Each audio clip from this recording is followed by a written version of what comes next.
Hello everybody, a good day to you all. Today I am talking about Watchmen, season number 1, episode number 6. This extraordinary being, that was directed by Stephen Williams. In this episode here, we pretty much get the origin story of pretty much Will Reeves and how he became the hero, Hooded Justice.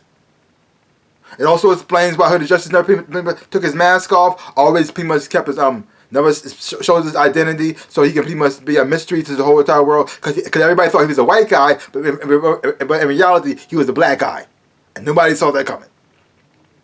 And you get to see why Will put on the mask in the first place, and his motivations. And you also see what led up to the moment where the captain, Jude Crawford, was hung, and how that actually went down. Because all I gotta say is Will had a really rough life, and it's pretty much the episode starts off with Angela from last episode taking his memory pills, and now she's going to pretty much get like a whole life story, not a whole life story, but a part of his life on who her grandfather actually was. Because she had never met her grandfather before, she knew nothing about him. Matter of fact, she didn't know he existed. She thought he was dead a long time ago. But now. Not only does she get to know her grandfather, but she pretty much, like, through the pills, pretty much get to live his life through him. Like how he met his first time he met his wife when she was a baby. So he was that child who picked up that baby, and that baby he picked up was his future wife. Wow. And how both of them were survivors of what happened in Tulsa. And you can see him become a police officer, and how he pretty much had this all this hope that he can do good in the world. And then that seeing how it pretty much, well, even though he was a cop, racism didn't go away, and the people who he thought would have his back were against him as well too, because they were white, he was black, and also the KKK was pretty much running everything. And we're starting down this path of being a costume vigilante.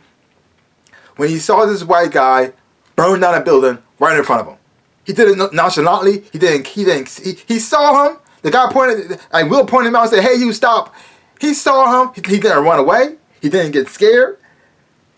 He just said, he just gave him some kind of lie that he didn't do it, even though Will saw him do it, and Will arrest him, take him into custody, and then the next day he's back on the street like nothing happened. And from there, Will gets beaten by other police officers, almost hung.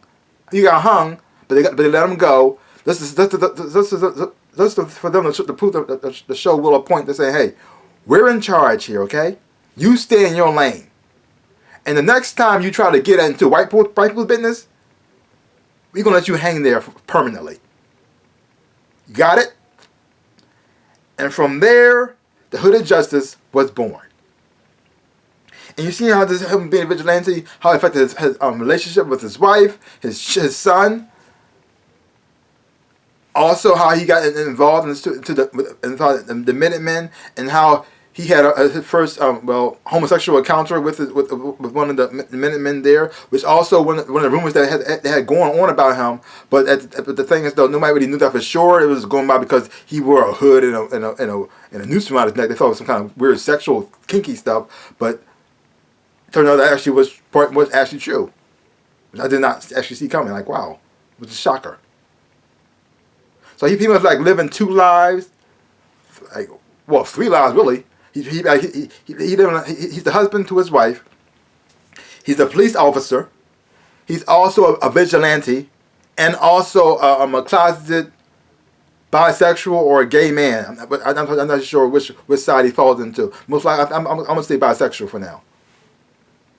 And you got Angela experiencing all this at the same time, still trying to fight her way back after taking these pills, because these pills can pretty much mess her brain up forever. She can become a potato, or she can find her way out of it. Because she had a husband there trying to help her out. I mean, even though the FBI agent Laura Blake doesn't really like what she's doing, she didn't want to see her become a vegetable.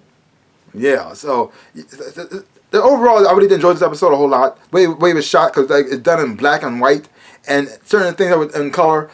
But the whole episode, from the music that was playing in the background, how the thing was shot, to the story that was telling, it was an amazing episode. I really did enjoy it from the beginning to the end. It really got you into it because you're getting like this whole backstory of Will, watching his whole tragic life, and you're just, oh my gosh, and but at the same time, it's also very interesting and compelling, and you can just get in the mindset of Will and where he's coming from.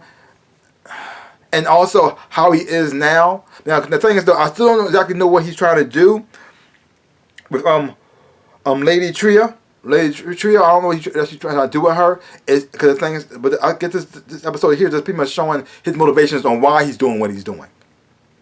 Because the thing is, you don't know if he's actually the bad guy in the situation now, or is he the good guy. Because even though he was responsible for the death of Jude Crawford, I don't believe was actually a racist. But because of the sins of his grandfather, he got, well, punished for it. And which I understand where Will was coming from. I mean, he experienced racism all his life. Bad cops was part of his life too. So now he's seeing another bad cop who may be a part of his granddaughter's life. Well, he has to go. But the thing is though, I don't actually think that Jew was actually the bad guy. Yes, he kept his grandfather's hooded KKK uniform. Why, I don't know. Why he didn't burn it. But at the same time, he says something weird about being like proud of his, not being respectful of his heritage, where he comes from. Which I just, why? Why that part? Why would you keep that? I mean, yeah, your grandfather was a racist KKK member, but if you're not that person, why would you keep this as some type of in a shrine? I mean, even though, yeah, he hid it in his closet, but at the same time, he still kept it, which is so confusing. Like this, why would you keep it? Why? I wonder if he burnt it and never kept it, would he had died? But because he kept it in his closet and Will found out about it, how he found out about this, I don't know. Maybe because he found out because he knew who his grandfather was, and then he didn't want to make sure his son was on the same path. But now that his son connected to his granddaughter, I guess he investigated him too, and he realized he still kept it in his closet. That pulled the trigger. Ugh. Wow. But overall, I really enjoyed this episode a lot. Really well done. I think it's the best episode of the season so far. Mind blowing. Way better than the movie ever could be. And it also expands on the comic book, too. Fills in a lot of blanks there. Now, I don't know if this is going to be canon, but the Hood of Justice is going to be canon for him. But still, I enjoyed this story, this version of the story that was people expanding on from the comic books. Because I don't think he ever took his mask off in the comic books. Nothing much about him. I mean, other than the fact that he beat up the comedian when the comedian was trying to rape Laura's mother. So that's the thing. That's the only thing I know about him, really. Overall, great episode. The acting was fantastic. The way this thing was shot was fantastic. The music choices they played from the background made you feel like you're actually back in this era and this time. It was intense. It was deep. It was heavy. Oh, I'm not gonna. It wasn't a feel good episode, but it was done so well that you enjoyed it at the same time too. So leave your comments down below. Let me know what you thought of this episode of The Watchmen. If you haven't watched it, check it out for yourself. Hopefully when you watch it, you will enjoy it. Have fun watching it too. So give my channel a big like, hit the thumbs up, shaboop, and subscribe to my channel and share. I really would appreciate it. Like I always say, in my dreams in real life, I am the Ninja Rabbit. Peace out, peoples.